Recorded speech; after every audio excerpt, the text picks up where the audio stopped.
Happening today, the Midway in San Francisco will host Warm Up Ukraine Fall. It's a fundraising event that showcases Ukrainian culture through music, art, talks, and activities. Multiple different people will participate, ranging from American veterans, doctors, documentarians, and much more. We're joined now by Robert Rose in studio to talk about a documentary that he put together along with his experience traveling through Ukraine in the middle of the war. Good morning. Good to meet you. Good to meet you as well. Tell us about your travel bug. You grew up in Tennessee, but there was something in you that said, I got to explore this great planet of ours. Yeah, you know, I don't really know where it came, but I know when I was a kid, I enjoyed vacations, even to like Gatlinburg or the Gulf of Florida, the Gulf Shores. And basically, when I moved to New York City, I started meeting people from all over the world, and they would tell me about where they're from. And I was just curious, you know, these were friends of mine. I wanted to see. And so when I first started traveling, I had kind of an inside track, and that really just opened my mind up, not only just to travel, but to authentic travel, to really get to know the people when you go somewhere. And there's an art to that, but it's something that anybody can do. And did you discover, I know you went to Ukraine, but we are so lucky to live in the country we do. Absolutely. Because we take so much for granted. And when you go to another country, it's like, oh my God, right? Yeah, you do. It really made me a better American because, excuse me, I don't think I knew how lucky, the luck of geography is what I call it. Being born in the United States is one of the biggest gifts because, first of all, that passport, it's magical. It'll get you anywhere. You can go anywhere you want to go. Most people don't have that luxury.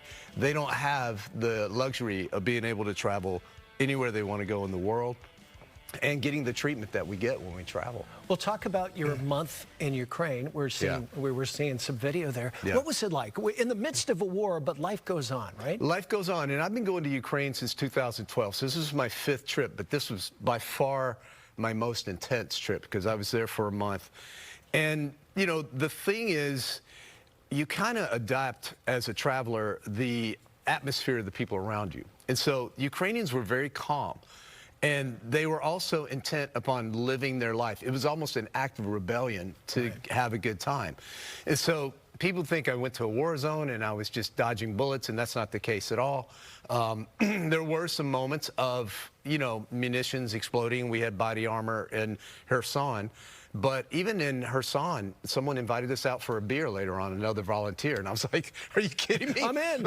Yeah, I was like, a beer, but let's get out of here, you know, first, you know? Sure. So that was just a minority part of the trip. Most of the time, you're, you know, having what could be a normal lifestyle, but you have to remind yourself that there's a war going on, and then something would happen, an air raid siren, or if you're in an area that's getting bombarded, you would hear something like thunder in the distance, or you'd see an amputee, or, you know, someone that you're like, oh, they're obviously a refugee, you know? So these things happened, and there's always reminders of war everywhere. You can't get away from it, but at the same time, you can also have a very normal experience. It's kind of odd, and that's kind of what I want to film and show through my filmmaking.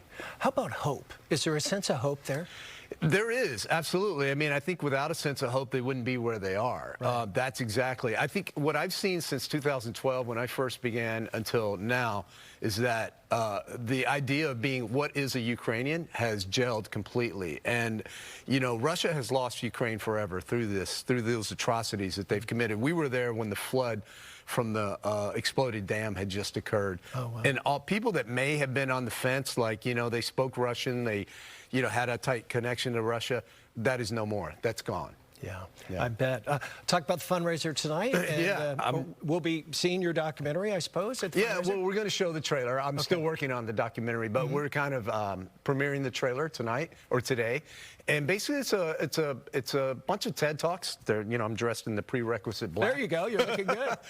Steve Jobs on line 5, right? I've never done a TED Talk, so let me try this. But there will also be music, arts and crafts. Yeah. You can buy artwork from Ukrainian artists. You can learn some art. Ukraine has a very distinct and wonderful culture. And so when you go there, you'll feel that. And so it's very family friendly. And I think music and DJs start at 4 p.m. My talk is about 1:45, and it's called Brighter Travels Ahead for Ukraine, and how I think travel and tourism can help Ukraine recover from this war. Very good. Well, Robert, what a pleasure. Frank, thank you so much. Thank you for all you do. Thank you. Look forward to that. Thank you. All right, here is some information you need if you're heading to the event. It starts at 11 o'clock this morning. It's at the Midway in San Francisco. Warm Up Ukraine Fall. It's a fundraising event, and as mentioned, will showcase Ukrainian culture through music, art, talks, activities, and a documentary. Robert, thanks a lot. Thank you, Frank.